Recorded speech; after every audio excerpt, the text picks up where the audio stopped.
I'm Dr. Scott Lyons, and you're watching or listening to The Gently Used Human. In today's episode, I'm joined by the remarkable Amy Morin, psychotherapist and international best-selling author of 13 Things Mentally Strong People Don't Do.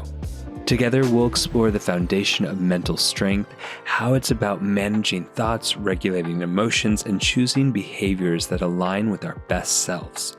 Amy shares powerful insights from her own life, including the death of the two people closest to her, shedding light on how to live fully in the present while honoring our past. In this episode, we cover individual mental resilience and the mental strength and dynamics for successful couples. Oof, it's such powerful work. We unravel the significance of facing problems head-on, the value of transparency, and the necessity of setting healthy boundaries. In a relationship, communication is key, y'all, but it's the respect and understanding behind that communication that truly cements a partnership. Join us as Amy Morin guides us through the principles that can fortify our minds and our connections, making us all more resilient, empathetic, and mentally strong. Oof, let's get this going. Amy, welcome to the Gently Used Human podcast. We're so excited to have you. You are a legend. Oh, thank you. Well, I'm excited to be here. Oh my gosh. You have sold a shit ton of books, and for good reason. And I'm so excited to dive into the history of your books and you and everything Amy Morin today. Cool. Well, this sounds fun. Let's start with the most important question that I have been holding probably since the first time I met you. What is your favorite number? Well, at this point, it's definitely 13. For those who don't know, Amy has six books? Six books, six. Yeah. It's 6 books, probably 9 more coming. And they all have the number 13. And I've always been fascinated about is that your favorite number from the beginning? Is it a number that you felt like just landed really well with people? Your newest book is 13 Things Mentally Strong Couples Don't Do. And so tell us about the number 13 for you. Yeah. So interestingly, there was no magic behind the number 13. So although, what's funny though, so many people ask me that question. I looked back and when I was a kid, my uniform number when I played sports was often 13. However, really? Yeah. So there's a picture of me in high school. I played soccer and my uniform was 13, but I didn't even remember that. That's so funny. I wrote a letter to myself about what mentally strong people don't do on one of the darkest days of my life. I didn't really even mean to make it public. I had no desire to write a book. Yeah. It just happened to be 13 things on the list. And then when I made it public, I numbered it the 13 things mentally strong people don't do. I think that helped it go viral. 50 million people read the list and that launched my career. But yeah, it went super viral. Right. So originally I didn't set out to write a list of the 13 things and I never intended to, but it just so happened that there were 13 things on the list. And isn't 13 in a hotel or something? They skip the 13th floor. Right. There's some superstition about 13. Right. A lot of elevators don't have the 13th number at all. Yeah. Something like that. Well, your focus has been from the beginning on mental strength. And I was at the gym this morning getting all strong, and I'm pretty sure that's not what you meant. So what is mental strength? So when I talk about mental strength, I'm talking about the thoughts, feelings, and behaviors. Yeah. So the way that you think, that most of our thoughts aren't even true, and you don't have to believe everything that you think. And then the feeling part is yes, you can feel a wide array of emotions, but you don't have to stay stuck in the ones that don't serve you well. And then the behavioral part is when do you push yourself, say, to go to the gym when you don't feel like it? You're going to do it anyway. How are you going to be productive on the days you don't want to? But at the same time, how do you make sure that if you have a broken ankle, you aren't still trying to run a marathon? You give yourself permission to take a break then. So what is your idea of what strength is then? Is it something we pump in the same way we might some weights? Yeah, there are mental strength exercises, just like you can go to the gym and do physical strength exercises. There's mental strength exercises you can do. Yeah. And I think one of the biggest things that people get confused about is we talk about mental toughness a lot. Yeah. But when people are talking about toughness, they're often never quit, do everything at all costs, and don't ask for help. Just do it. Right. All of those. And I think because of that, people think that when I talk about mental strength, they're afraid that I'm like, hey, pretend like nothing bothers you, act like you're going to get through it no matter what. Yeah. But really, real strength is about sometimes asking for help or saying, hey, I'm struggling with this issue, or, I'm really sad and I'm going to cry at a funeral, and that's okay. Yeah. That's a really important discernment, because I think so often, whether we call it resilience or like this misnomer of like, just do it, just get through it, isn't actually building strength. It isn't building resilience. It isn't building capacity. It's building the reflex to override. Yeah. And I think there are a lot of times, in life where maybe you need to set your feelings aside. Sure. If I were a combat soldier on the front lines, I'm not really going to stop and talk to my person next to me about my emotions. You're going to push through it. So there's times in life where that is handy, but for most of us, like, that's not the case. Or maybe, you're going through a divorce and you're crying at work. So you have to figure out, how do I manage that emotion? But the rest of the time in life, like, no, where it's okay to feel real feelings and to express them in a healthy way. Yeah. And there's a great term for that. Like when we set the feelings aside based on circumstances or even our capacity to hold much more of it, which is called auto-regulation. I love that term. It's like we're regulating ourselves by saying, I'm going to put this on the shelf for now. Right. And to know that, yes, that serves a time and a place and there's a purpose for that. And then you go back to it later and say, okay, now that I'm out of the danger zone, I can deal with those feelings. Or now that I'm in a place where it's socially appropriate, I'm going to manage those emotions. Yeah, exactly. And it's so important that if we shelf it, that we come back to it at some point. Right. Even if it means we build up some resources, we're reading your books, we're doing lots of things that support us to go back to it in a more optimal place. Right. Yeah. So I'd love to go to the origins of your, you talked about writing that letter that went viral, or writing that document that went viral on one of the darkest nights of your entire life. And can you talk us through like the origin of where this emerged from for you? Sure. My 20s were awful, to say the least. So I launched my career as a therapist. And then about a year into it, my mom passed away suddenly and unexpectedly. She had a brain aneurysm. And it was really the first time I thought, like, I'm not just about teaching other people mental strength. This is about my own mental strength journey as well. And then on the 3-year anniversary, 3 years to the day that my mom died, my 26-year-old husband had a heart attack and died. And I wake up and now I'm a widow. I don't have my mom and I'm 26. And I think, I'm supposed to be a therapist who helps other people deal with their problems. And my job gave me 3 days of bereavement time. Oh my God. And I thought, how do I, a whopping 3 days. And luckily my sister's a therapist too. So I had tried to apply for my short-term disability benefits and they said, we don't cover grief. And she said, but I bet you cover depression and acute stress disorder. So she marched me into my doctor's office and was like, write her up a diagnosis. And smart. And I'm so grateful that she did. That at least bought me a couple of months off from work so I could take care of the practical stuff. Yeah. And then it was just like one thing after another. Like my dad's house had caught on fire like a week after my mom died. And then right after my husband died, like the week after he died, my grandmother's house caught on fire. There was all this weird stuff that went on. And it was like years down the road. I was lucky. Like I found love again. I thought, here's my next chapter of my life. And just about the same time I got remarried, my father-in-law got diagnosed with terminal cancer. And it was in one of those moments that I thought, like, this isn't fair. Like, I just spent a whole decade grieving my favorite people. Now I'm faced with this another loss. I don't want to do it. And it was that, like, one of those days where I just said, I can't do this, that I wrote this letter to myself that said, hey, Amy, if you don't have to do 101 things today, but just don't do these certain things and you'll be able to stay mentally strong enough to get through today. And that was the list of what mentally strong people don't do. And I needed it for myself. Of course, when the list went viral, there was no context to it. So people thought I wrote it because I mastered the list, but it was really because I was in the moment of struggling with all of those things myself. Yeah.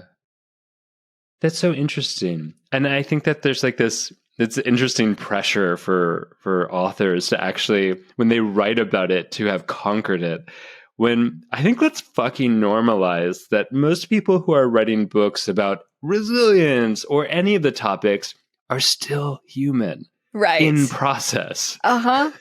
And then we write about those things that we're like interested in, right? I'm not going to write about, something if I was a complete expert at it and I never knew what it was like to struggle with it. Like that wouldn't make for a very interesting book or an interesting time. But when I can say, I've been there, and there's that battle of, I want people to know you can trust me. I've learned some things, but on the other hand, like, I'm not perfect and I still struggle with these things. I've been talking about mental strength now for over 10 years, but yet I still struggle with it, of course. Yeah. I really appreciate you naming that and on like the vulnerability and transparency, because I think one of the things that I love with my friends doing here is just like normalizing the shit out of what it is to be gently used humans. And like, we will pick up your book and we will grow and develop, but it doesn't mean we won't still have hard days. And it doesn't mean we won't have moments where we go, oh shit, I slipped back into something that doesn't feel like I'm as mentally strong as I was yesterday. Exactly. And, it's easy to be like, yeah, I'm mentally strong when life's going well. Yeah. I still get curveballs. I mean, there's things that I think, oh, I didn't even know that was really a problem for me. I didn't know I still struggled with that, or I had no idea that this one thing would still be an issue. But life will continue to teach me lessons, I have no doubt. Yeah. So that original letter, it was like a permission to yourself to say, here's what to focus on. Here's where to direct your attention and your energy to get through the day, right? To get through the next few days. Can you share with us some of those things that some of those things that mentally strong people don't do? Sure. So number one on the list is don't feel sorry for yourself, because that's where I was. I was thinking like, this totally isn't fair. I lost my mom, I lost my husband, and my father-in-law and I had grown really close. And I thought, now I'm going to lose him. Like, who's next? I was starting to think, this is what life's going to be like. Just one incredible loss after the next. Before you even have a chance to work on one loss, you're going to lose somebody else. Yeah. And so that's why that tops the list. And it's okay to grieve and be sad, but self-pity is when we think, my life is so bad, there's nothing I can do about it, or I can't possibly take any steps to manage my pain. It's more than I can bear. All of those sorts of things I knew would have kept me stuck. So it kind of sounds like victim consciousness. Correct. Yeah. Okay. And it's interesting because it's like, I think at first glance, especially when we're in the deep shit of life and someone says, maybe don't feel sorry for yourself. I would be like, and oh, fuck are you? Right. Right. Yeah, I would not want to hear that from somebody else. Like, by the way, Amy, when you're on the worst day of your life and somebody says, quit the pity party. Yeah. But I also knew that it was tempting to be there myself. Oh, of course. I'm thinking of when I was getting divorced in my 20s, and I was in a very dark place. Lots of things, as they do, they unfold in tandem, apparently. Right. They just, it's the shredding phase of life, even though if that happens often for some of us. And I had a parent say to me, you're done with the pity party. I love you. I'm here for you. And it actually worked. I was like, oh, you're right. I'm literally just sinking myself in and not being able to be like, there was no capacity to see the gratitude that of the things that were still going well in my life and the people that were there for me. And that's just it. I think even when things are rough, the gratitude is the antidote. When we start to think my life is so bad and there's nothing good that can become of it, to remember, it might be bad, and you might still have clean air to breathe and water to drink and a roof over your head. Yeah.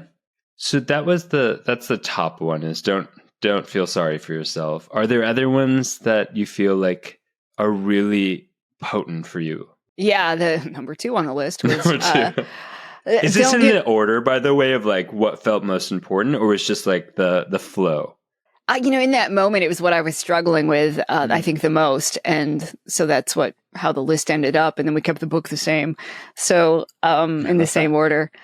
And so number 2, which was also important, was don't give away your power. And for me, that was really about just being like, oh, my so-and-so ruined my life. Somebody's making me feel bad. So-and-so wastes my time. And really those words, our language is so powerful. But if I gave somebody else the power to ruin my life, drag down my mood, ruin my day, anything like that, it would really imply like I'm just a victim who's passively going through life. I really wanted to empower myself. Like, yeah, bad things happen and life is difficult, but I'm still in charge of how I feel, how I behave, the choices I make every day. I really appreciate that recognition that agency is such an integral part of mental strength, and the ways that we can give away our own power. We can often think that people are taking away from us, and in many circumstances they might. And it's so paramount to recognize where we are robbing ourselves of our own power, agency. Exactly, because it's so easy to think, somebody's making me do this, even if somebody says my boss makes me work a lot of hours. Well, it's a choice. Having that job is a choice. And yes, you might feel like you're between a rock and a hard place and you either have to do this or get fired. But at the same time, just that reminder of, okay, I'm doing this because, and here's why I'm doing it, or I get to do this instead of I have to do it, makes a huge difference to our well-being. Yeah, I really appreciate that. Yeah. That and it's not an easy shift, and in some circumstances it can feel so dire that we don't have the choice. And it's like, even the recognition of like, I have the choice to get up. Yep. And to recognize where we still have agency, and to highlight that and marinate in that is so paramount as well. Right. Yes, I absolutely agree. So are we going to go through all 13? It's up to you. Would you like to? Or? Yes. Yes. I didn't know if I was like ruining the surprise of the book by going through all 13. No, if somebody wants to know, just Google 13 things mentally strong people don't do, and you will find the list online. So, well, let's do a few more highlights from that. And then I definitely want to talk about couples. Okay. And how that transcends into couples management. Is that the right word? Couples management? Right. That's a good word for it. So another one is that mentally strong people don't dwell on the past. And of course, this one for me in that moment was difficult because my past is where all of my loved ones were. Yeah. So I really wanted to stay there. It was tempting to think, if I don't do anything new, if my husband's stuff was still like right where it was for a long time, and if I just don't touch anything and keep it like a shrine or a museum, or if I just always remember all those good times, then somehow I could be happy today. And it was really about letting go of a lot of things and saying, yep, those things are in the past, and yet I'm still gonna enjoy the present, make the future good. And I think that the way it unfolded, because my dad's house had started on fire just right after my mom passed away. It was about a week and a half later, and it forced us, his house didn't burn flat, but everything was water and smoke damaged, which meant we had to go through all of my mom's belongings way before we were ready to. Wow. And so then when my husband died, I thought, I didn't want to do that. It's the last thing I would want to do would be to sort through all of his stuff. So I just wanted to leave it exactly where it was, almost like if I came across a book that he had read and I hadn't, and I suddenly read that book, that somehow it would be like I'm forming new memories with him, or where he's still somehow connected to me in my everyday life. And I didn't want to move. He was a primary breadwinner. We had a house. It was awesome. I didn't want to have to move. And so I did everything I could to stay in that house as long as I possibly could, because I thought, I don't want anything else to feel different. My life feels upside down. And it took a long time. It was a grieving process and a healing process to say, yep, this is what my past life was like. And it's okay to go ahead and make a new life for myself too. When we talk about like don't sit or don't be in the don't fall into the past like that, help me understand and those listening to go, how do we memorialize, how do we honor the past and the love that we experienced without becoming consumed in it and living in the past? Oh, yeah, that's a good question. For me, there was a couple things that were super helpful. So I knew that like when you lose somebody, birthdays, anniversaries, all of those things are especially difficult. So I thought, how are we going to honor my husband's birthday when he would have turned 27? I went to his mother and I said, like, what do you want to do that day? And you want to sit home and we don't go to work and we just stare at the wall or feel sorry for ourselves, or what else could we do? And she said, let's go skydiving. And I was all, well, that's an interesting idea. And so we did. His grandmother wanted to go too. She was like 88, I think, at the time, but she'd had cataract surgery, so the doctor wouldn't clear her to skydive. But his mom and I went skydiving, and his grandmother watched from the ground. And that became our annual tradition. So even all of these years later, we still do something. We don't skydive, but we took flying trapeze lessons and we rode mules into the Grand Canyon. And we do these things because it helps us take that day from something that could be really a difficult day and say, let's honor his memory. So that was huge for me. So now it's a day I look forward to, and other friends and family have joined us over the years for various adventures that we go on. And that has helped me to say, we don't have to look at his birthday the same way we always did in the past. Let's do something different, and let's turn it into something that makes us feel better about that day. And also, I think giving myself permission to do new things, to try something new. Like, what am I going to do with my life now that I'm a widow? I don't have my mom, and figuring out what dreams was I going to let go of. And that was a process. We had been foster parents. We thought we were going to adopt a kid. I had to think, do I still want to adopt? Decided to become a single foster parent years later, but it took a while to get there. And certain things I didn't hold on to. We'd had a boat. I didn't really love boating if he wasn't there, so I sold the boat, but I bought a motorcycle. I thought, I'm going to get my motorcycle license and do something new for a while.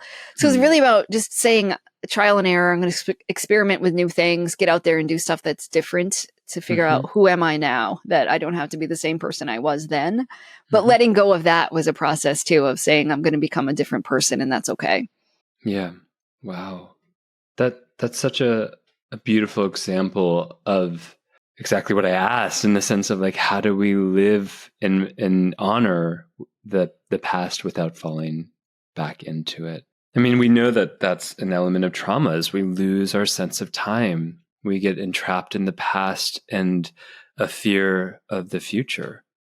And we lose the capacity to be in the here and now. And so I really appreciate giving the listeners and I that tool of how to bring ourselves back to the present and honor the past. And that's a good way to put it. The whole trauma of now thinking like, now what? The sense of dread, of catastrophe, of thinking, what could possibly be happening next. And I didn't want to go through life just waiting for the other shoe to drop. Like, I'm going to wait until the next bad thing happens. And I don't think building mental strength is about just preparing ourselves for one tragedy after the next, but it could also be about making sure that we enjoy the good times too. Yeah, absolutely.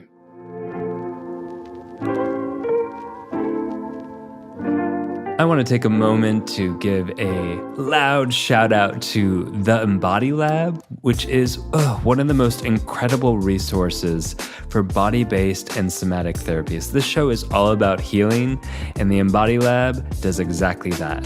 Whether you're on your own journey of transformation and discovery, or enhancing your skill sets in your career as like a coach or a therapist, a body worker, or really any career where you are supporting other gently used humans, the Embody Lab is your place for deep, inspiring, and impactful workshops, certificates, masterclasses, and an incredible community of like-minded folks. I love the Embody Lab, and so do so many other people that call it a platform to come home to over and over again. The Embody Lab is giving my listeners an exclusive offer, a one-time 10% off code to enhance your embodied well-being. All you have to do is go to theembodylab.com and use the code GentlyUse10 at checkout.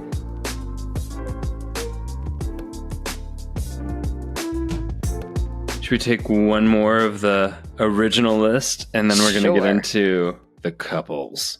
All right. So let's see if I get to pick one more. I would say that mentally strong people don't resent other people's success. Ooh. Right? Okay. Tell me about it. And so this is really about when you look at other people and you're like, well, that person is better than I am. They're building their lives better. They're more successful, more attractive. I mean, you only have to scroll through Instagram for about 30 seconds before you feel like everybody else is more amazing than you are. Yeah. And I didn't want to become that person who thinks, look how successful everybody else is and how I'm not able to do those things. So I just wanted to learn from people rather than compare myself to them. And so I think this one's really about saying, what's my definition of success? And if you go out there and you start reaching your definition of success, it's not going to take it away from me. We're running two separate races. Yeah. And part of that is just recognizing like, how do I actually define success in my life? And if somebody else is doing well, how do I learn from them rather than put myself in a position where I feel like I'm competing with them? What do you feel like it was doing to you in your life in doing that comparison? Because I mean, if you're in the depths of despair and you're comparing the sort of, I don't know, fairy tale experience and life of other people, right? What happens? Right. Yeah. So, again, I'm in my late 20s. My other friends are just starting to talk about getting married and having kids and doing all of these amazing things. They're going on vacations all around the world. And I'm sitting in my house by myself and, daydreaming about the life I used to have. And I just thought, that's not helpful. And especially like, in my career definitely stalled for years while I was in this dark place. And I'm thinking about all the other people who are out there doing amazing things. And I think, well, why can't that be me too? How come I can't have all of these other things and all of these dreams that we'd had? But obviously that's not helpful. And so I really just had to focus on that. Like, all right, again, I was dealt a completely different hand from the next person. Not that my life is better or worse. We just have different lives. And if I want to live my best life, what would that look like given the hand that I was dealt? Yeah. I love that phrase. I think it's from AA even, compared to despair. Yeah. It's such a good mantra of when you're in the loop of comparing, to break it apart by saying compared to despair. Yeah. I like that too, because it's true, right? Yeah. If you scroll through Instagram and you're like, oh, this person's so happy and they make their business look so easy, and this other person who's so attractive and they get to do all these amazing things, it's easy to start thinking, well, I'm not that good. Yeah. Yeah. I mean, I don't know about you, but one of the tools that I often use, because I don't find myself comparing very much, especially because for the last 10 years, I have used that as a mantra of compare to despair. But I find that the other people kind of project that. They're like, oh, congratulations on this. Like they're projecting their sense of success. And that's like a different twist of like, oh, congratulations, you wrote another book. And they might not like recognize all the other parts of the challenges of life that were in that as well. You know what I mean? Yeah, I absolutely do. And I think, to your work about drama too, right? What a great way to stir up some drama when we start comparing and talking about ourselves and then thinking, and not acknowledging the struggles other people have. Yeah, all of that. I want to talk about also interesting. So it's in the continuation of your theme of like 13 things mentally strong couples don't do. I'm curious why don't do as opposed to do. Yeah, good question about that too. So I think a couple of reasons would be when I wrote the list, it was because the last thing I wanted on a difficult day was a to-do list. I felt like I had a million things to do already. And if I had a list of like, here's 100 more things you should do today, Amy, I would have just felt like I failed at one more thing. But I thought, if I just say, don't do these things, I'll get through today because I can avoid those things much easier than I could do extra stuff. Yeah. And the other thing was, as a therapist, I was taught to be strengths-based. Somebody comes in your office and they say, hey, I'm doing these 4 things. You say, that is amazing. You keep doing those things and working and building on that.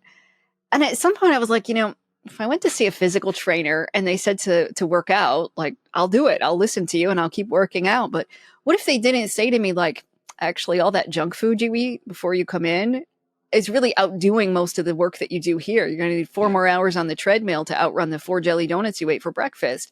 Like, no, I'd rather give up the 4 jelly donuts, right?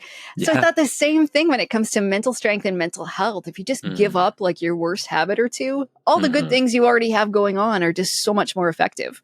They really rise to the surface. Exactly. And everybody has good habits already. We might not even notice them or we don't really know what we're doing, but we have them. And it's just about making sure that we aren't doing something that's counterproductive. Yeah. So we're clearing the kind of dust or junk out of the way to allow the strengths that are there to really shine. Right. Exactly. Okay. So let's turn that into couples work. And have you Is this like something you felt like was the natural evolution? Do you like couples work? I know a lot of like therapists that are like not loving couples therapy or couples work. It's Right. a tough business. It's a tough It is. space to hold. And yeah, so I guess the way that I've written my series of books is usually what people ask about next. So when I wrote the people book, the first book, I had a lot of parents say, how do we teach this to kids? So I wrote the parenting book, and then I had a lot of women say, we know what a Navy SEAL looks like, and they're usually men, but what does like a strong woman look like? So I wrote a woman's book. And then more people wanted to know, like, how do I teach this to my kids? So I wrote a kid's book. That's my only book that's to do, 13 things strong kids do instead of don't do. Yeah, I know. and then I wrote a workbook for the people book. And then it just came about that so many people were like, yeah, but what do I do in my relationship? I'm not that strong. Or I would be stronger if my partner were different. Oh, and God. Can we just pause on that statement? Yeah. Yeah. Okay. That's all. That's a red flag statement right there. Right. And the thing that you were saying, like, about couples therapy, like, I do not love couples therapy. My career started in rural Maine, though. And in rural Maine, it's not like you can say, I'm going to specialize in 14-year-old girls who have OCD. No. There were literally 2 therapists in like a 100-mile radius, myself and my sister, and we had adjoining offices. So you're going to see one of us. And so whether it was, a 4-year-old with ADHD or a 82-year-old who was struggling with some cognitive decline and depression, you were going to see one of us. So that meant couples were not my favorite thing to do, especially at first when I was a new therapist. I thought, I feel like a referee, or why are these people together? And I didn't want to just say, like, it's okay, you can get divorced. But there were moments where I just have you ever said that to clients? I have. I have too. I was like, let's just all feel better about this and call it a day. Because I don't know about marriage. Because I felt like some people, I don't know what about you, but I felt like some people were coming to get kind of like to get permission. They're like, we're not really good together, right? But yet, we want to say we tried everything before we split. So we've been to couples counseling. Yeah, they're looking for that like parental figure to say, it's okay. You did your best or not your best, whatever, but it's not working. Yeah. Right. Because I think some people shouldn't have gotten together in the first place. They're incompatible people who have different values and different ideas about life. And they could try to make that fit over all these years. But on the other hand, like, no, maybe you were impulsive, or you got married for the wrong reasons, or you thought you were the right people, or you've changed, or whatever it is. But like, it's okay. It's okay. Yeah. Yeah, it is. It is. So you survived couples work and then wrote a book about it.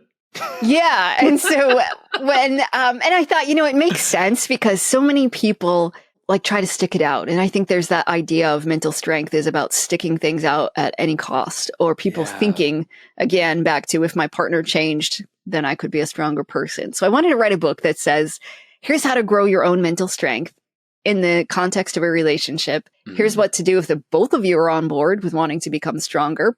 But also, if you are on board and your partner's not, here are the options as well. Great. So there's those 3 different pathways depending on where each person is in relation to, because I think that's so valid. It's like not everyone is on the same trajectory of development and growth at the same time. And in a perfect world, and you and your partner are here to grow together, but there's lots of circumstances where that doesn't work. Right. It's not possible. Right. And that sometimes you have to make that decision. Do I want to grow stronger and try to affect my partner? And we can influence them. In some cases, sometimes people say, we can model. Right. And if you change your dance steps, sometimes the other person changes theirs. And then it's up to you to decide, is this working for me or not so much? Yeah. Yeah. Shall we hit the 13 list? Let's do it. Let's do it. Number 1. Don't ignore their problems. So tell us about that. I'm going to read it like a movie phone voice, and then I'll have you unpack each one. That sounds fun to me. So this one's really we often trade what makes today comfortable for what's going to make tomorrow uncomfortable. So I'm going to say, like, I'm kind of annoyed with you today, but I don't want to bring this thing up. And people would come into my therapy office and say, well, we have this problem. It's been going on for years, but on a good day, I didn't want to bring it up because I didn't want to ruin the mood. On a bad day, I was like, I can't bring it up because we'll fight. So then that would like, something would just be swept under the rug, and it might be a shared problem. Like, all right, we're deeply in debt and we can't afford our bills every month, but yet if we talk about it, we fight. So it might be a problem like that. Sometimes it's just one person's problem. Like, you have this health issue, you're not taking your medicine. I don't want to bring it up because you get upset, so I'm going to let it go. But at the same time, maybe your health is really affecting both of us in a lot of different ways. However, I don't feel comfortable bringing it up. Or sometimes people will say, I had a problem, but I didn't want to bring it up to my partner because I thought maybe they didn't notice, or I thought I don't want to I don't want to drag us down, or I don't want to bring it up to you in case you're upset or you don't want you to be mad at me. So there's all sorts of problems that often get swept under the rug, and then they just grow bigger and fester over the years. Yeah. Gosh, if that sounds like you're not alone. Right, right. There's so many of us, and in relationship, not just to partners, but in family and sibling dynamics and friendship dynamics. It's real. So how do we balance that strong couples don't ignore their problems with choose your battles? Yeah, that's a good question. If your partner leaves their socks on the middle of the floor, that may not be like a sit down and have a long meeting over their, over their behavior. So you don't need to address everything. And I think it's important to think about like, what problems can we solve and what problems can't we solve? If you and your partner have a different idea on how many kids you want to have, talking about it more probably isn't going to change your mind or theirs. Or if you have completely different religions, let's not bring that up either, because over the course of years, battling over who has the better religion is not going to change anybody's opinion. No. So then you think, well, like what can we solve? What can we work on? Yeah. Maybe if we have two different religions, maybe we decide how do we spend holidays, or how are we going to raise the kids, whatever it is. But the things that you can actually solve. So I always encourage people to ask yourself, like, do I need to solve the problem or solve how I feel about the problem? And when individuals get better at that, it makes it much clearer. Like, do I want to pick this battle or is it not worth picking? Yeah. And just like, I love saying, and I know you probably have shared something too as a therapist. It's like, we only have so much energy and attention and emotional capacity. Where do you want to deposit and utilize what you have? Yes. It's like, if the saving bank only has $100 of energy, attention, and emotion, how do you want to spend it? And if you're spending $60 on a pair of socks left on the floor, you don't have much left. That's right. But sometimes we do that. I think we all do it. I'm guilty of it too. You pick the smaller thing and again, it becomes more of sometimes the arguments are just a symptom of something else. So we're arguing about the socks in the middle of the floor, but maybe the bigger item is, I feel like we don't spend enough time together, or I feel like I'm neglected, or I feel like, all right, the house is literally crumbling around us and we're not paying the bills. And yet I'm going to use this as an opportunity to vent my frustrations. So well said. I think that's where we get to turn to ourselves or to our partner and we go, I hear you. And I'm curious what's under the hood of that. Yeah, I like it phrased that way. That's a good way to say it. Yeah. Because it's like, you're like, are you really talking to me about, like, I left a lemon peel out and didn't grind it? I'm wondering if my partner can hear me say that. No, I'm just kidding. And it's just such a good question. It's like, you're right, I did. And I'm wondering if there's more here and what's under the hood of that. Right, exactly. Yeah. And then you get to like the sweet, vulnerable stuff that just makes you feel closer. And it's hot. Right? Yeah. Then when you can have those conversations and be vulnerable of, all right, lately I've been feeling kind of neglected and I'd love it if you could do X, Y, and Z. That's where the magic happens. I don't know why repair work like that is just so sexy, but it is. Right? It just is. Right. And people can go from thinking, we've grown apart, and then they have this like one vulnerable conversation, and suddenly they're like, wow, we're closer than ever. Yeah. All right. Number 2, they don't keep secrets. Ooh, this is a fun one because sometimes people are like, well, it won't hurt for me to not mention that my ex contacted me on social media today, or I just don't tell your dad how much we spent on these shoes, or I'm not going to tell you that I actually went out to lunch with one of my coworkers today because I don't want to upset you. Almost like it's a philanthropic, whatever it is, a kind, thank you, effort to I'm going to spare you the pain of knowing the truth.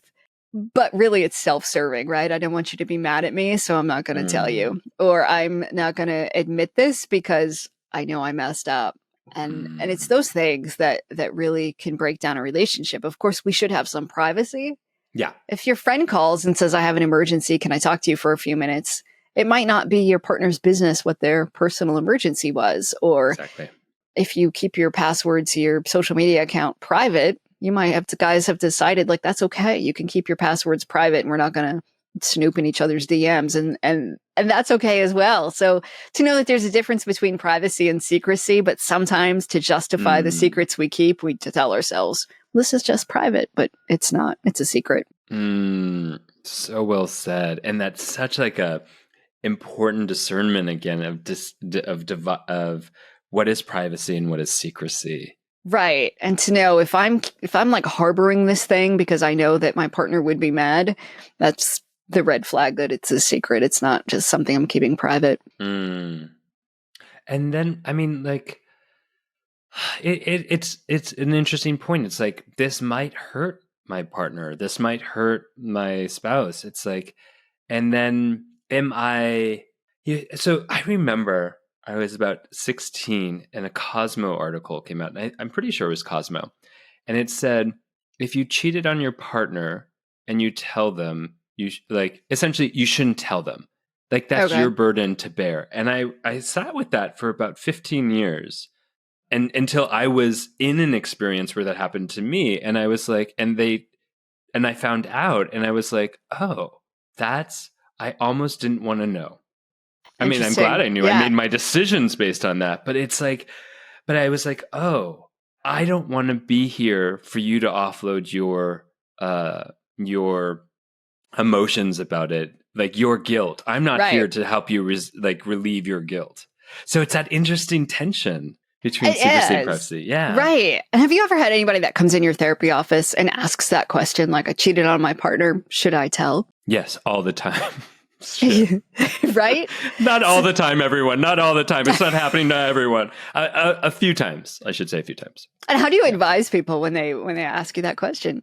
Oh God, it's so tough because it's like, as my job as a therapist, I'm not the ethics police. Right. And that's the first thing I always say is I'm not the ethics police. So what's happening for you? I'm not here as your individual therapist to save your marriage. I'm not here to, tell you what's good and bad in the world. I'm here to unpack what happened, how you feel about it and process more about like what needs to happen next. Yeah. Yeah. So I take the pressure off myself in that way. Right. Because I don't want to be that person who says you have to tell at all costs, because there are times when somebody says I cheated 15 years ago, the person doesn't know. So then I'm like, what's the value in saying it now? Am I just trying to get rid of my guilt? Might I be, is it really about me? Is it serving us? How do we manage this? So I think there are those circumstances where individuals have to decide. Yeah. And I'm pretty stern, maybe because I've had the experience where it's like your partner is not the depository for the feelings you're having, the guilt you're having, the shame you're having. That's yours to navigate. And I'm here with you in it. But it's not theirs to hold. Yeah. Yeah. And that makes sense. And usually a lot of wisdom comes, okay, we process the shame and guilt there. And then there's more space to go because they're not in that like immobility in their nervous system. So they can actually have and see what their choices are and what would best serve the complete relationship and themselves. Right. Right. And I think then when people can then objectively say, if I'm on the receiving end of this, would I want my partner to tell me if it's something that happened 15 years ago? And somebody might say, actually at this point, no. And it's different than if you're, actively cheating every day and keeping that a secret. Obviously, you can't keep working on a healthy relationship at that point. Yeah.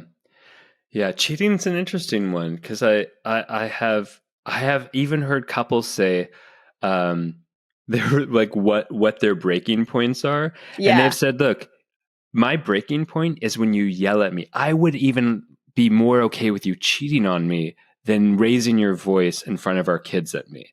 And it's really, so it's like, it's also a very interesting moral issue. I mean, it's very painful to be on the receiving end. I can attest to that.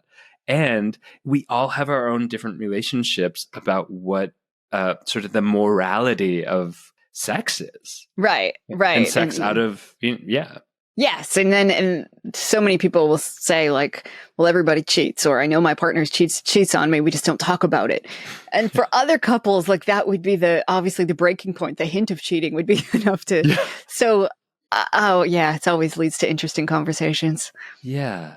And it's important to be able to have these conversations up front in a couple. I imagine that's what a mentally strong couple can do, is to have the awkward conversations. Right. When you can put those expectations out there and say, well, this is what I expect, clears up a lot of problems on the back end for sure. Yeah. This show is also brought to you by the absolutely stunning and powerful tools of transformation that are created by Omala. Oof, even the name Omala transports you to a place of flow and vitality. These are some of my favorite products ever. They have an amazing color-changing yoga mat that responds to your temperature and presence and reflects back your posture in real time. There's this incredible smelling skin balm candle that heats up to activate all the essential oils and vitamins that your skin has been craving. I mean, look, if I could live in a giant bath of this candle, I would 100% do it. They also have these journals that lead you into profound insight, and then you get to plant those journals to create a stunning flower garden. What? I mean, if that's not deep and inventive, I don't know what is. If you're someone who desires to live a luxurious flow of life and who believes in transformative wellness, then you have to check out Omala. Omala is giving my listeners an exclusive discount to treat yourself to something that is as special as you, boo.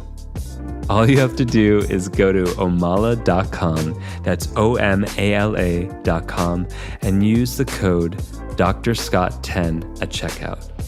And a portion of every purchase goes to an incredible charity. You got this.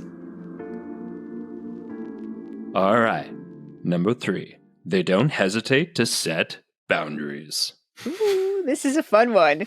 So this one is the boundaries between the two of you. So your boundary might be, when I'm at work, I can't respond to your text messages every 10 minutes. Yeah. Or your boundary might be, I'm going to go for a walk without my phone for 20 minutes when I get home from work to decompress. And that's my boundary. But we also need boundaries with the outside world so that you don't feel like your in-laws, your extended family, your friends, your neighbors are all intruding on your space as a couple, or even your kids. When people say, my kids sleep in the bed, for couples to be able to say, is that a boundary we want to set so that we have private time at night together? Or if your sister-in-law is going through a divorce and wants to move into your spare room for the next year, do you want to let that happen? Or your friend says, I need to borrow money. So for couples to know, it's our job to set those boundaries with the outside world too, so we can protect ourselves. Yeah. I'm so excited to get to number 5. I'm going to keep going because that was also crystal clear. We all love a boundary. Get it. Number 4, though. This is an interesting one, too. And I'm really excited for you to unpack what you mean by this. So number 4, they don't become martyrs. Oh, yeah. So this one was born out of that idea of a lot of people will say, like, I gave absolutely everything I had and I didn't get anything back. Yes. But they really weren't giving out of joy. It was about like, I did all of this for you. And there was like an expectation that if I do this, that it would be transactional. Or somebody might say, I just spent 12 hours working on this. Maybe it's a special dinner. You ate it in 10 minutes and you didn't care. Well, maybe they didn't ask you to spend 12 hours making this special meal. Or so that is why, because I was hearing so many people say, like, I have to sacrifice everything and my partner doesn't give anything back. And then they were bitter and resentful about it. This is also like, what I think a love language issue, and I don't love languages because I think Yep. there's many more than five. My love language is salsa dancing. And but like it's like, okay, I'm putting all this energy and time in. That's part of the ways that I show love. And they might not have the same way of then expressing and returning the same communication. It's like, that was so good, I couldn't help myself but eat it in 10 minutes. Like them showing that, like, just the annihilation of that food so quickly is the love sharing. And so it's like sometimes just a mismatch of, and you're right, we can default to being like victims. Like, I do so much and get so little. And it's like, and I see this a lot in couples too. It's like, I do all of this and they are, because, and I might say to them, well, would you like your partner to do the exact same thing you're doing? Like, do you also want, when you talk about folding all the towels, do you want them to fold the towels as well? And they're like, no, they don't fold them well enough. And I'm like, do you Right. talk to them like that? Of course they're not going to want to do it. Or like, cool, then what do you need?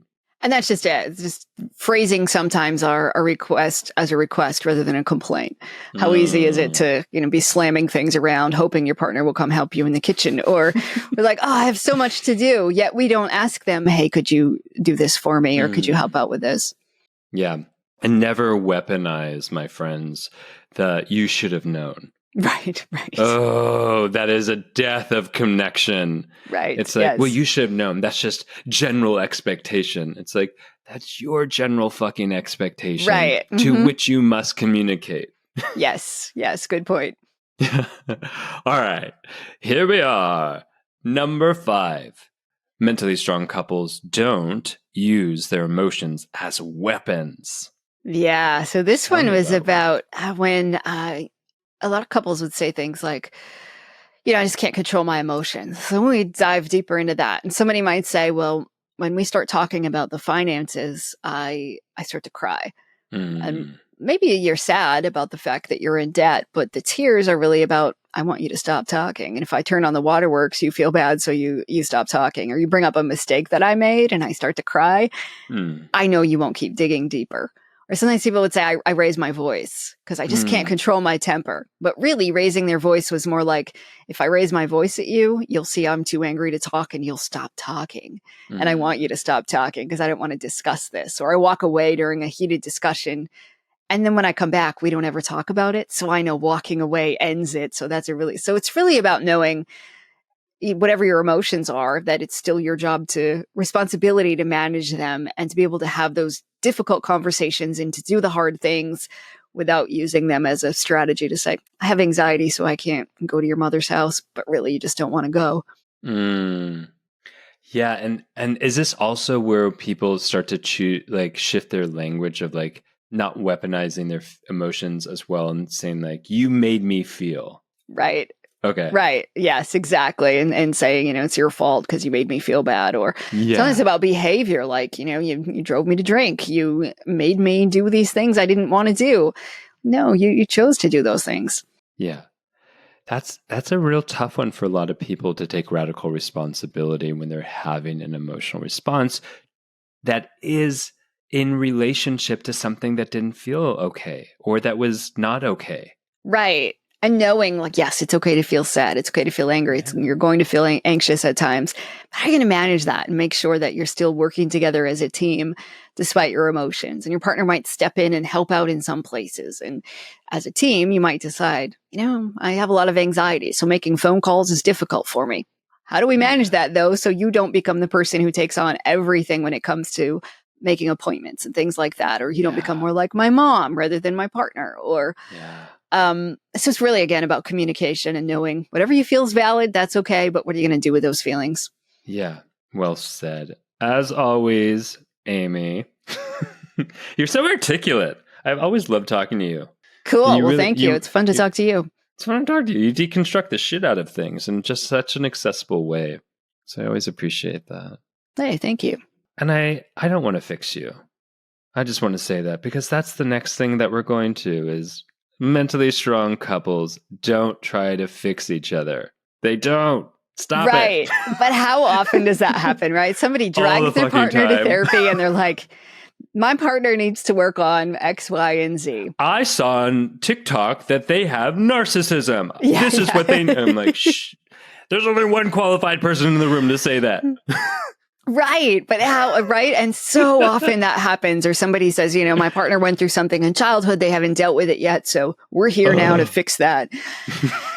And to know you can't do that. And you don't want to take on that role of trying to fix the other person. You're not the construction crew. You're not the parent. You're not the teacher. You're not. And just focus on yourself. And if you want to sit down and have, one conversation of, hey, honey, I noticed that your doctor put you on this medicine and you haven't taken it in a week. And I'm concerned about that. If you want any help, let me know. Mm-hmm. But to then not nag or to not keep pointing out their flaws or to keep saying, if you didn't do this, then we would be X, Y, and Z. Yeah. Because then you actually make the other person less likely to create change when we do those things. So exactly the issue is like when we're trying to quote unquote change someone or fix someone, they can't change or adjust or expand their perception of what's happening. They're having to navigate what you are projecting on them. And that just interferes with their own process. Right. They become defensive. And the more that somebody says like, you should really eat healthier. Well, the more I'm thinking, actually, I like the Twinkies and I'm going to stick to them. And here's why. And then people just kind of like their behavior often goes underground, right? They start sneaking around, still doing those things or, and it's just not the relationship you want to have with a partner. Mm-mm. If you find yourself, my gently used humans, if you find yourself starting the sentence to a partner or a friend, you should, then I want you to pause and turn the focus back to you and say, what do I need to check out in me right now? What's happening in me that I can regain my sense of control and power and manage that as opposed to making it about someone else? Oh, that's wise words right there. Because how often does that happen? Even somebody will be like, my partner came home complaining about work today. So my first words out of my mouth were, you should call your boss tomorrow or you should meet with HR. I don't know. It's your job. You can decide what you do with it. And that you don't want to just be giving out advice or telling people what they should do. And stop going on social media and diagnosing your partners. Right. Or thinking you know more. Stop. Right. Just stop it for the love of God. I'm like, the amount of TikTok and Instagram, folks who, I'm just going to say it, haven't gone to school for this material and are sharing a lot, which I also appreciate at times, are not allowed in the sessions. Right. They're not allowed in the conversations that you have with your couple or your partner. They're not allowed in couples therapy. You leave it at the door. That is my biggest suggestion. I agree. Like, there's the study that says 80% of the mental health advice on TikTok is actually harmful. So, keep that in mind, that the advice people are handing out might sound catchy and it might, go viral. But at the same time, just because it's on TikTok, it doesn't mean it's good.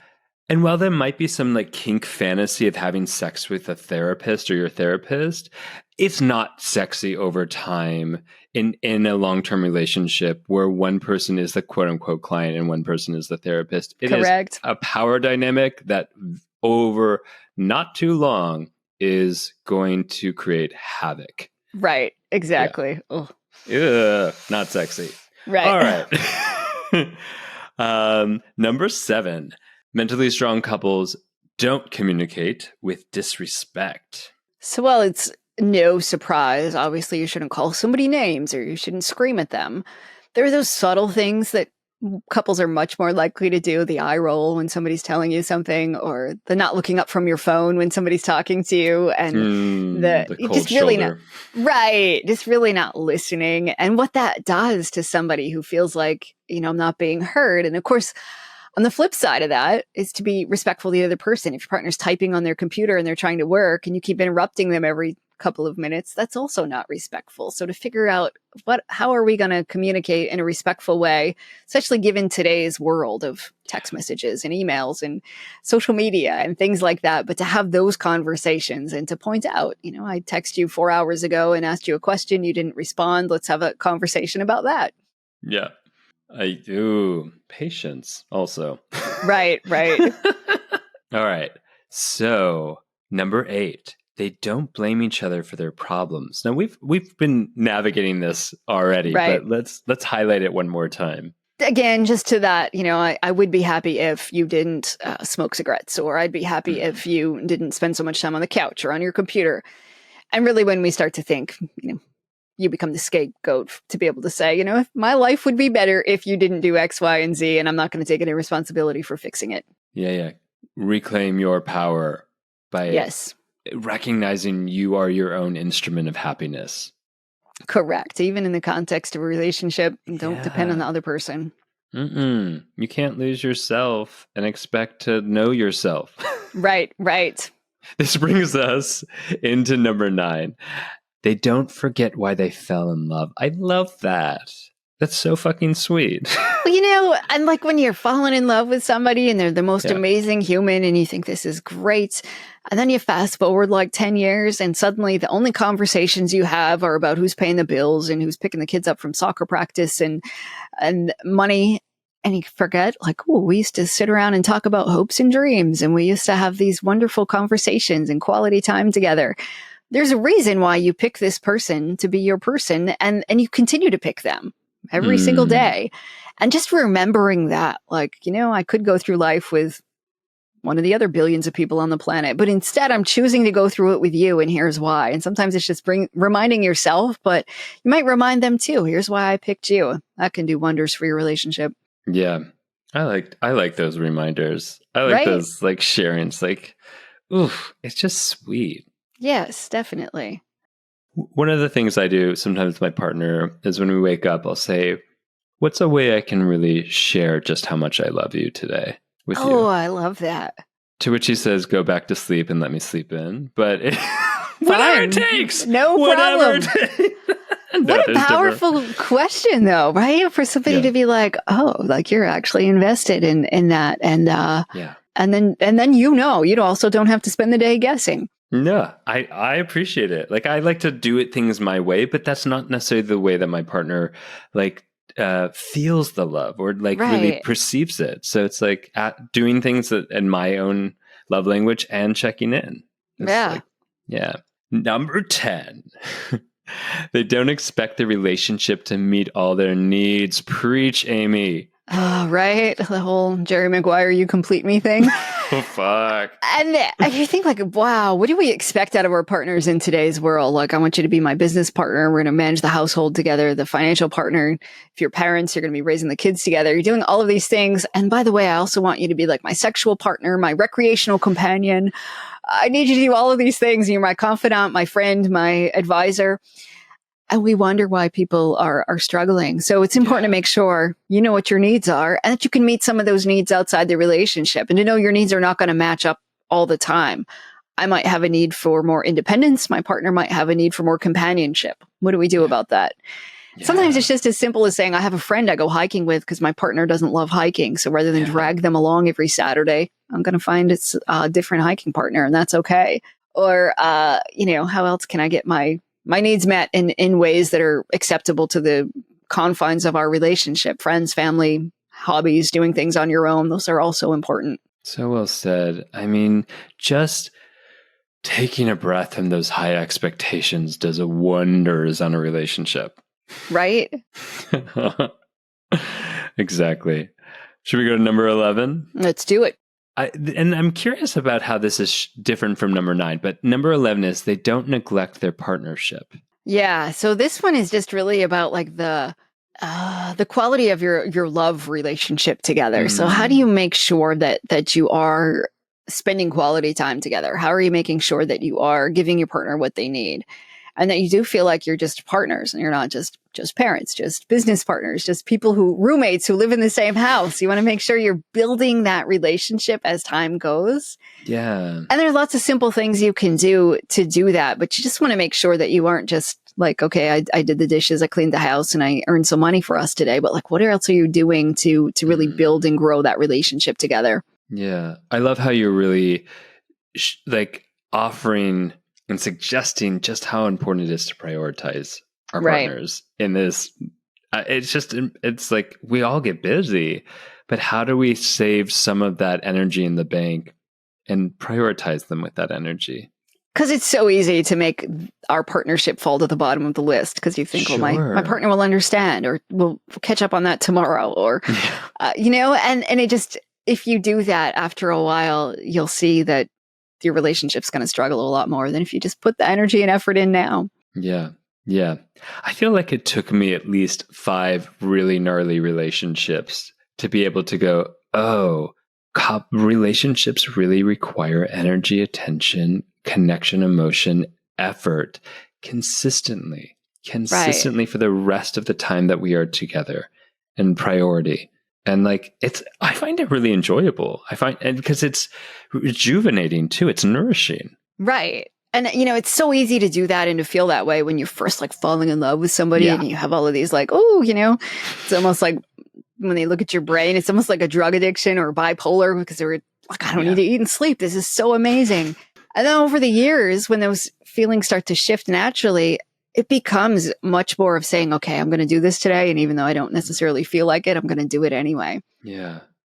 Does that lead us really clearly into like the next one, which is they don't take each other for granted? Yes. That's a good segue to it. To be able to say like, after all these years, maybe you bring me my coffee every morning, but how often do I say like, not just, hey, thanks, but do I really thank you for the kind things that you do and for being you and for spending time with me and that we get to create this life together? All of those things are so important. And we know even the small things we do, if you carry around a picture of your partner and you look at it throughout the day, you're much more likely to appreciate them. A really simple thing that all of us could do, but whether you have a picture on your desk or you just keep it on your phone, looking at your partner just makes it so you don't take them for granted as much. You realize, like, I have this person in life who's my teammate, my partner. They're going to help me with this, and I get to help them with that. And how amazing that is. I love that. That's such an easy, applicable practice that just helps us come back into really acknowledging and I really honor the fact that you're naming, like, we can say thank you. It's kind of an empty vessel of words, or we can really start to feel into our gratitude and really fill those words with just how important they are to us. Right. Yes, absolutely. And we've arrived to number 13. They don't stop growing and changing. Yeah. This one is because I have a lot of people that would be like, my partner's not the same person I married. Let's hope not, right? If it's been 10 years, like and you have to grow and change. And I think totally. People assume that conflict's one of the reasons why people get divorced. And it is sometimes, but I think boredom kills more relationships than anything else, where people aren't growing and changing and they aren't experiencing new things. We know that just doing something exciting, and it doesn't have to be jumping out of an airplane. Maybe it's just going to a different neighborhood and eating in a different restaurant, or on your own, you take a class and you become a more interesting human, and your partner then wants to get to know you more. And there's still some mystery, and the two of you together, maybe you do learn some new things, go to new places and learn more about each other. But that's huge to keeping the relationship alive over all the years that you're going to be together. Oh my gosh. It's so important. And, I think that, and we might grow and evolve apart too. Right. And that happens in relationships. But if one of us is growing and evolving and we're not doing it in some tandem and it doesn't have to happen exactly at the same time, but the value of growing and evolving is part of the value of relationship, that really grounds it and anchors it and offers that sort of a pathway or runway of the future. Absolutely. And to know, that you can grow and change. And again, that can be exciting. It doesn't have to be about growing apart. You can both do these little changes and keep getting to know each other and evolving over time. And that's exciting. It is. Amy, by the way, it's a great book. And it's, again, so accessible as someone who's done couples therapy, as someone who's been in couples and it didn't go well. Your book is really, really helpful and accessible. And I just want to really thank you for writing it. Oh, you're so welcome. And thank you for all the kind words. That means so much coming from you. I appreciate it. Oh, my pleasure. My love, where can people find more of you, including, I don't know, a TED Talk that has 20 million views? 23 million, but who's counting at this point? Who's counting at this point? What is success? Right. So my website is the best place. It's Amy Morin, LCSW, as in licensed clinical social worker.com. And you can find info about my books. My TEDx talk is on there. And I'll link to my podcast, which is called Mentally Stronger with therapist Amy Morin. Thank you so much, my love. And thank you all for tuning in to the Gently Used Human. We love you. Thank you all. Thank you for listening to the Gently Used Human podcast with Dr. Scott Lyons and friends. Visit gentlyused.com for fun extras, including submitting your questions for advice from a Midwestern mom. And don't forget to spill the tea and gossip about the show with all your friends and frenemies. And you know what? Show us some love by giving us 5 stars and leaving a review in your favorite apps. This helps us connect with all the other gently used humans out there. Oh, and by the way, you look fierce today.